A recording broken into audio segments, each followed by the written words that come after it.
아브라함의 손자 야곱은 스라의 12아들을 두었습니다.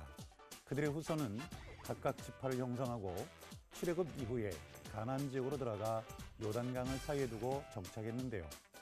그중 이스라엘 지파는 다윗과 솔로몬의 통치를 정점으로 이후 계속 내리막길을 걸었죠.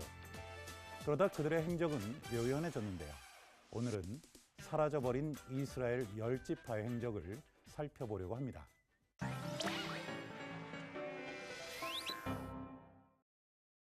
성경을 보면 르호보암이 왕위를 계승하면서 12지파 사이에서 해묵은 감정이 표출되는 구절을 발견할 수 있습니다.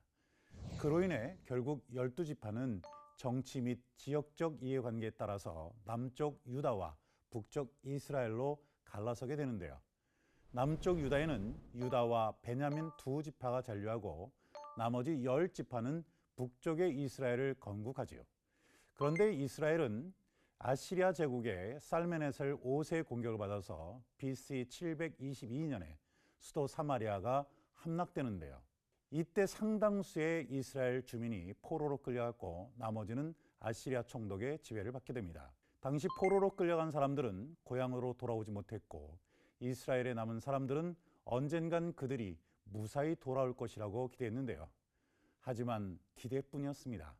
성경은 강제로 끌려간 이들의 운명을 이렇게 설명합니다. 아스루 왕이 이스라엘을 사로잡아 아수르에 이르러 거산 강가에 있는 할라와 하블과 메대 사람의 여러 성읍에 두었으니, 성경에 언급된 지역은 오늘날 이라크의 북부 지역과 이란 북서쪽의 쿠르디스탄에 해당합니다. 역사가 요세푸스는 유대 상고사에서 10지파에 대해서 이런 기록을 남겼는데요. 10지파는 지금껏 유프라테스 건너편에 거주하고 있는데 헤아릴 수 없을 정도로 그 숫자가 대단하다. 그의 주장에 따르면 10지파 가운데 일부는 유프라테스 강 인근에 정착했고 나머지는 강 건너 동쪽에 거주했다고 합니다. 그런데 10지파에 대한 소식은 딱 거기까지였습니다. 고향에는 더 이상 새로운 소식이 전해지지 않았고 그들의 행적을 굳이 따라 나선 이들도 생겨났죠. 그중 9세기 여행가인 엘다드 하다니는 단지파의 소재를 파악하려고 유럽과 아프리카에 흩어진 유대인들을 찾아 나섰는데요.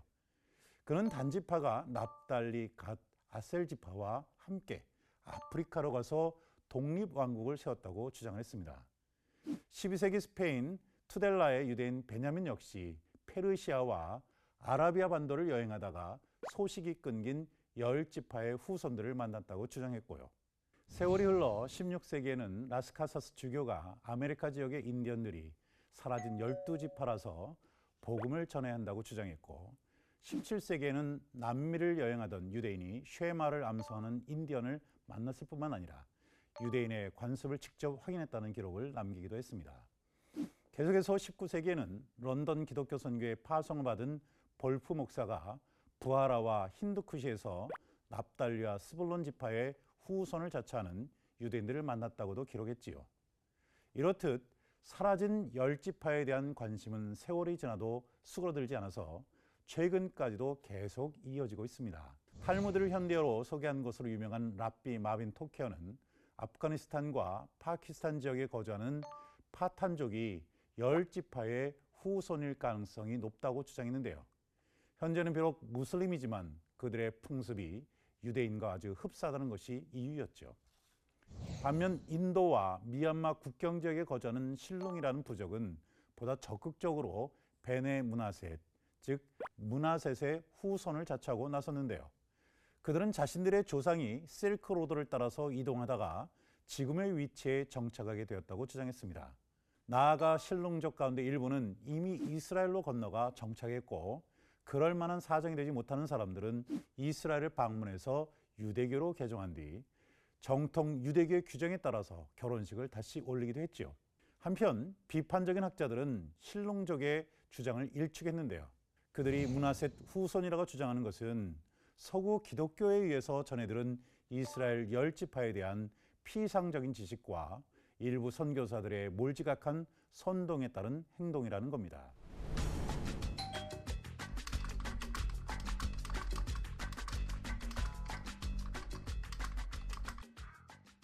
이제는 한국 기독교인들까지 이스라엘에 사라진 열지파 이야기에 가세하고 있는데요.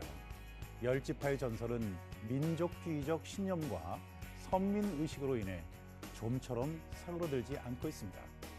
하지만 BC 8세기에 이국으로 끌려간 이스라엘 열지파의 운명은 그곳에서 이민족과 동화되는 바람에 정체성을 상실하고 끝난 것으로 보는 편이 정설에 더 가깝다고 할 수 있겠습니다.